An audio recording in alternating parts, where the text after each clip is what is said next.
এই গোলাম আজমের বাংলায় এই স্লোগানটা শাহবাগে কারা দিল? আপনারা দিয়েছেন? জনসাদ্দাম, যেটাতে এনসিপি বলছে যে যারা এই স্লোগান দিয়েছে তাদের তাদের দায় দায়িত্বই সংশ্লিষ্ট পক্ষটিকে বহন করতে হবে। স্লোগানটা কারা দিল? মানে আপনারা আপনারা দিয়েছেন? আপনি জানেন যে এই সরকারের বর্তমান উপদেষ্টা জনাব মাহফুজ আলম একটা ফেসবুক পোস্ট দিয়েছেন। সেইখানে তিনি সেখানে তিনি কি বলেছেন সেটা আপনি জানেন। আমি আপনার কথাটা বলি। আপনি সেখানে যদিও তিনি জামায়াতের বা শিবিরের কোনো নেতার নাম বলেননি, দলটির নামও বলেননি, তিনি শুধু ৭১-এর যুদ্ধ অপরাধীদের সহযোগীদের ক্ষমা চাইতে বলেছেন, পাকিস্তান পন্থা বাদ দিতে বলেছেন। তিনি রাজাকার শব্দটিও ব্যবহার করেননি। কিন্তু উপদেষ্টা মাহফুজের বক্তব্যের সমালোচনা আপনি করেছেন। আপনার প্রতিক্রিয়া দেখানোর কারণ কি? আপনার সমালোচনার ভাষা এরকম ছিল যে আপনি বলেছেন উপদেষ্টা মাহফুজ আলম সংবিধান বিরোধী যে কাজটি করেছেন তাতে তিনি শপথের ভায়োলেশন করেছেন। কোনো রাগ বা বিরাগের বশবর্তী হয়ে কাউকে হুমকি দেওয়া বা কোনো বিষয়ে তার দায়িত্ব থাকাকালীন এটা তার জন্য মানায় না। জনাব নুরুল ইসলাম সাদ্দাম। জি, আসসালামু আলাইকুম। আপনাকে ধন্যবাদ জানাচ্ছি খালিদ ভাই। বিষয়টি আপনি দুইটা স্ট্যাটাস মূলত মাহফুজ আলম দিয়েছিল। প্রথম স্ট্যাটাসের পরে তিনি যেটা স্ট্যাটাস দিয়েছিলেন সেটি আবার 5 মিনিটের মাথায় তিনি এটা ডিলিট করেছিলেন। ওইখানে তিনি কিছু হুমকি বা হচ্ছে স্পেসিফিক সংগঠনের নাম মানে ইসলামী ছাত্র শিবিরের নাম তিনি মেনশন করেছিলেন। ওই প্রেক্ষাপটে মূলত কথাটা বলা। আর তিনি যেহেতু রাষ্ট্রের গুরুত্বপূর্ণ দায়িত্বে রয়েছেন এবং ছাত্র প্রতিনিধি হিসেবে সেখানে জুলাইয়ের স্পিরিটকে ধারণ করে বিশেষ করে আমাদের যে চাহিদাগুলো ছিল, আওয়ামী ফ্যাসিবাদের গণহত্যার বিচারের দাবিতে তিনি সরব থাকবেন, সামগ্রিক এই বিষয়গুলো না করে বিভিন্ন সময় তিনি আমরা লক্ষ্য করেছি এই জাতীয় বিতর্কগুলো তিনি তৈরি করার চেষ্টা করেন। তার মধ্যে যেটা তিনি করেছেন, রাজাকার শব্দটা উল্লেখ করেছেন তিনি, এবং পাকিস্তান পন্থার কথা তিনি বলেছেন। স্পেসিফিক ভাবে তিনি ইন্টেনশনালি, আমি কথাটা বলেছি, তিনি ইন্টেনশনালি এই কথাগুলো বলেছেন। এবং তার শপথের সময় তিনি যে বাক্যগুলো উচ্চারণ করেছিলেন তার মধ্যে কোনো ব্যক্তি বা কোনো গোষ্ঠীর প্রতি রাগ বা বিরাগের বশবর্তী হয়ে তিনি কোনো ধরনের আইনের ভায়োলেশন বা অন্য কোনো কথাগুলো বলতে পারেন না। এই প্রেক্ষাপটেই মূলত কথাগুলো আসছে। আর মূলত স্পেসিফিক যে কারণে করা হয়েছে বা তাকে মেনশন করা হয়েছে তিনি শপথে ভায়োলেশন করেছেন, এটা হচ্ছে তার দ্বিতীয় পোস্টের উপর ভিত্তি করে, যেটি সোশ্যাল মিডিয়ায় আপনি দেখেছেন, এটা চাওয়া হয়েছে এবং ব্যাপক সমালোচনার মুখোমুখিও তিনি হয়েছেন। আপনি আমি যেহেতু তিনি দ্বিতীয় পোস্টটা প্রত্যাহার করেছেন সেহেতু আমি প্রথম পোস্ট ধরে একটু জানতে চাই যে আপনারা কি আসলেই মানে মনে করেন যে আহ, জাতীয় সঙ্গীত গাওয়া উচিত না, জাতীয় সঙ্গীত গাইতে বাধা দেওয়া উচিত? আপনারা কি আসলেই মনে করেন যে এই আওয়ামী লীগের বিরুদ্ধে স্লোগান দিতে গেলে আপনাদের স্লোগান দিতে হবে গোলাম আজমের বাংলায় আওয়ামী লীগের ঠাঁই নাই? আপনারা কি আসলেই মনে করেন যে গোলাম আজম, অধ্যাপক গোলাম আজম, তিনি আহ, তিনি তিনি তিনি পাকিস্তান পন্থায় ছিলেন না 1971 সালে? আপনারা কি আসলেই মনে করেন এই কথাটা? মানে এবং দেখুন, আমি একটু প্রশ্নটা খোলাসা করি। আমাদের সাথে চিন্তক এবং সম্পাদক জনাব রেজাউল করিম রনি আছেন। জনাব রেজাউল করিম রনি বহুদিন ধরে এই বিষয়টা আসলে অ্যাড্রেস করছেন। আমরা তার ভাষণটা আমরা একটু শুনবো, তিনি এটা তার মতো করে বলেন।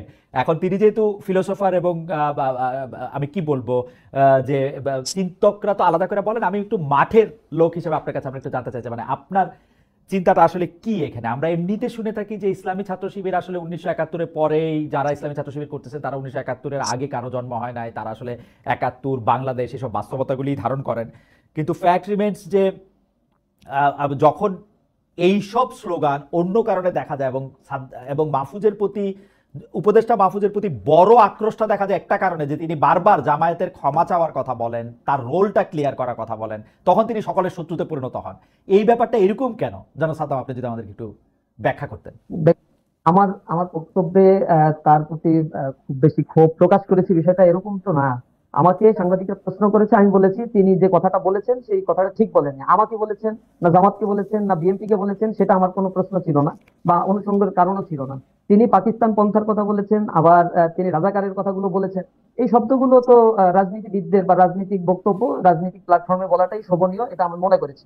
দ্বিতীয়ত হচ্ছে জাতীয় সঙ্গীতের বিষয়টা তো আসছে ওনার স্ট্যাটাসের পরে গিয়ে, যে বিষয়টা ঢাকা ইউনিভার্সিটিতে গতকাল কয়েকটি ছাত্র সংগঠনের কিছু কর্মীরা আমরা দেখেছি জাতীয় সঙ্গীত সমস্যার উচ্চারণ করেছে। বিষয়টা সম্বন্ধে আমি অতটা অবগত ছিলাম না। আমি পরবর্তীতে দেখলাম যে কি কারণে এই ক্ষোভটা তারা দেখিয়েছে। এখানে নাকি এনসিপির বক্তব্য বা হচ্ছে বিশেষ করে বাদশাসের যারা একজন কেন্দ্রীয় নেতার বক্তব্য ছিল যে ওইখানে জাতীয় সঙ্গীত পরিবেশনের ক্ষেত্রে বাধা প্রদান করা হয়েছে। বাধাটা প্রদান করলো কি? সেখানে ভিডিও ফুটেজ তো রয়েছে, তাদের বিরুদ্ধে ব্যবস্থা গ্রহণ করা উচিত, তাদের নামগুলো খোলাসা করা উচিত। এখানে ইন্টেনশনালি মেনশন করা হচ্ছে ইসলামী ছাত্র শিবিরকে, আর ইসলামী ছাত্র শিবিরে তো কেউ সেখানে ছিল না। সুতরাং জাতীয় না, সঙ্গীতের ব্যাপারে আমাদের যখন স্পষ্ট যখন জাতীয় সঙ্গীতকে জনাব সাদ্দাম, আপনি নিশ্চয়ই দেখেছেন যে জাতীয় ওইখানে আওয়ামী লীগ নিষিদ্ধ হওয়ার ঘোষণায় উল্লাস প্রকাশ করতে গিয়ে এবং উল্লাসের সঙ্গে সংহতি প্রকাশ করতে গিয়ে যখন জাতীয় সঙ্গীত গাওয়া হচ্ছিল, এই জাতীয় সঙ্গীত গাওয়াটা বন্ধ করা হচ্ছে, চাপ দিয়ে এটাকে বাদও করা হচ্ছে।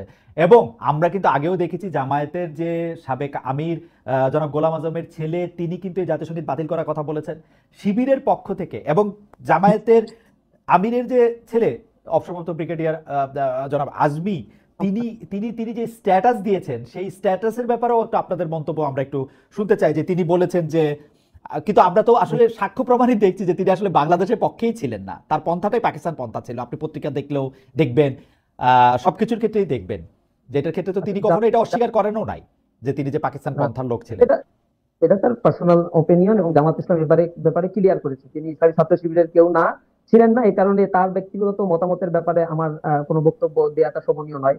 জাতীয় সঙ্গীতের ব্যাপারে আমাদের স্ট্যান্ড ক্লিয়ার। ওই সময় ঘটনাটা একটু আমি যদি জেদ ধরি, আমি যতটুকু দেখতে পেয়েছি অনলাইনে বা শুনতে পেয়েছি, এখানে উপস্থিত যারা ছিল, আমি সেখানে উপস্থিত ছিলাম না, সেখানে আজান হচ্ছিল সম্ভবত, ওইখানে যারা হুজুর যারা ছিল কয়েকজন এটার ব্যাপারে বলেছে যে এটা একটা এখন থামাতে হবে, অথবা আরো কোনো ঘটনা ঘটেছে কিনা সেটা ভিডিও ফুটেজ রয়েছে, সেখান থেকে তদন্ত করতে হবে। জাতীয় সঙ্গীতের ব্যাপারে আমাদের স্পষ্ট অবস্থান হচ্ছে, যেহেতু বাংলাদেশ এটা তার সংবিধানের জাতীয় সঙ্গীত হিসেবে এটাকে ইনক্লুড করা হয়েছে, আমরা বাংলাদেশের সার্বভৌমত্বকে ওন করি। সুতরাং জাতীয় সঙ্গীত যতদিন তার সংবিধানে রয়েছে, এ ব্যাপারে নেগেটিভ মন্তব্য করা আমাদের জন্য শোভনীয় নয়, এটা প্রয়োজনও আমরা মনে করি না ইসলামী ছাত্র শিবিরের পক্ষ থেকে।